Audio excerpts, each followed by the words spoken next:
Let's take a look at the second part of the notes for the quadratic formula. So we're still on the quadratic formula.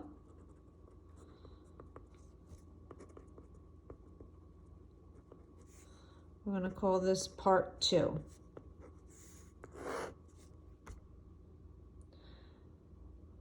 So let's start off with actually writing down the quadratic formula.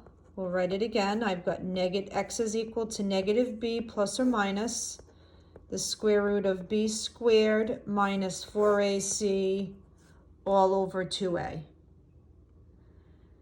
So I've got another 3 problems to go over, and then you're going to try some. So let's take a look. The directions will say solve. So number 1, I've got x squared minus 8x plus 16 is equal to 0. So x squared minus 8x plus 16 is equal to 0. Now this looks pretty straightforward, but you're going to see once we get working that our answer is going to look slightly different. Not look slightly different, but it's kind of a special case. So first of all, this is in standard form. That's exactly what we want. Second step, let's identify a, b, and c. So a is 1, b is negative 8, and c is 16. So let's substitute in what we've got. So it starts off with, remember, this is our solution. I'm not putting in anything for x. That's just staying blank. Negative b. Well, b is negative 8, so I'm going to be putting positive 8 plus or minus the square root of negative 8 squared minus 4 times a, which is 1, times c, which is 16. Oops, there we go. All over 2 times 1. All right, let's do the work inside. Let's see what we get. So I've got 8 plus or minus negative 8 squared. That's giving us a positive 64. 4 times 1 times 16 is also giving me 64. So here's what happens. When I actually do the work, well, 2 times 1 is 2. When I do the work underneath here, this actually becomes 0. So the square root of 0 is 0. That actually cancels out, and the plus and minus cancel out with it. So you're only going to be left with one answer. This is the only time you're going to get one answer, is when there's a 0 underneath that square root after you do that addition or subtraction, depending on what it is. So here I'm left with 8 over 2, which gives me 4.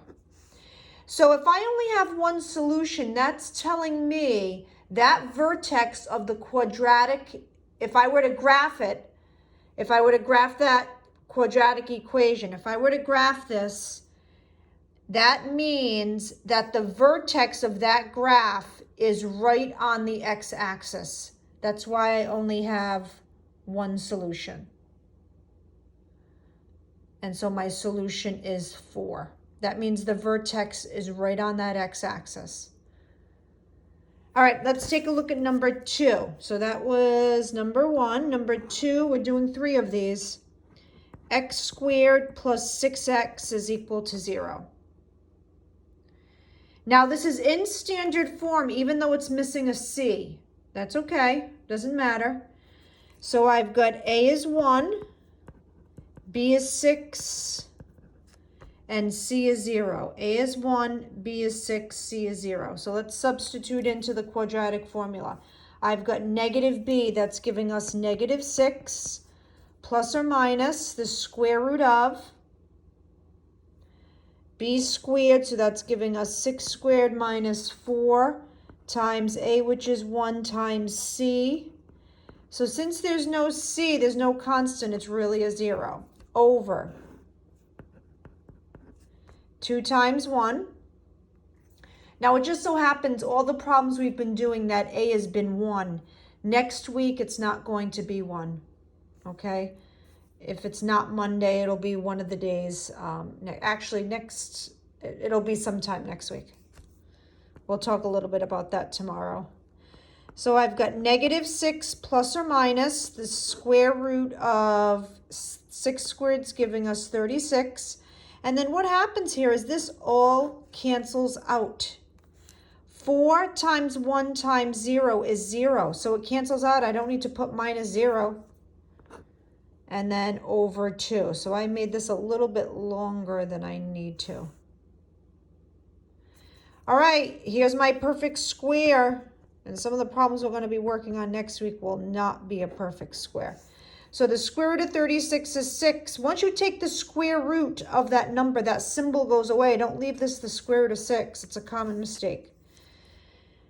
All righty, let's break this down. So I've got -6 plus 6 over 2 or -6 minus 6 over 2. Whoops, there we go. So I've got -12 over 2, which gives us a -6. Whoops, this should be a 0. Let's change that. -6 plus 6, that's giving us 0. 0 over 2, that should be a 0. Sorry about that. -6 minus 6 is -12. -12 over 2. That's giving us -6. So -6 plus 6 is 0. 0 divided by 2 is 0. -6 minus 6 is -12. -12 over 2 is -6.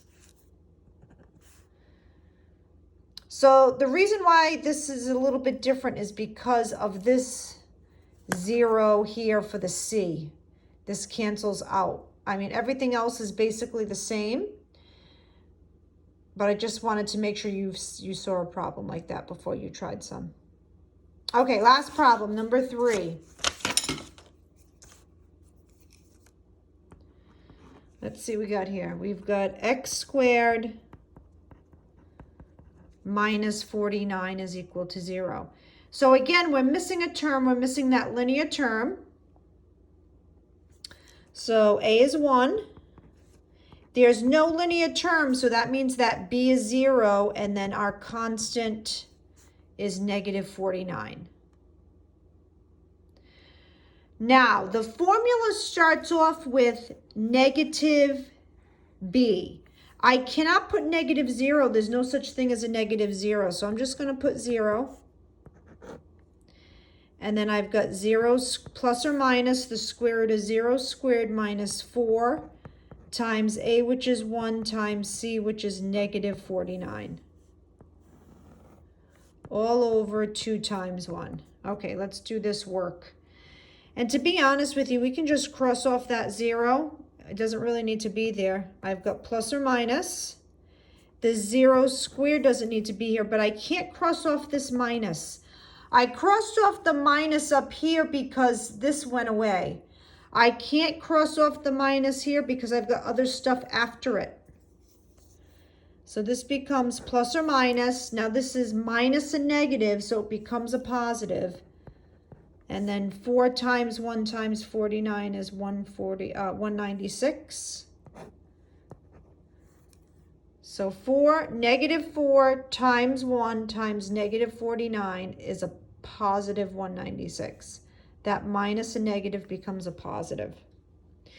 Okay, 196 is a perfect square. It's 14. So once I take the square root, you have to get rid of the symbol. It's not the square root of 96 is the square root of 14. It's 14. That symbol goes away. So I've got 14 over 2 or -14 over 2, which gives me 7 or -7. So this plus or minus, remember we crossed off the 0.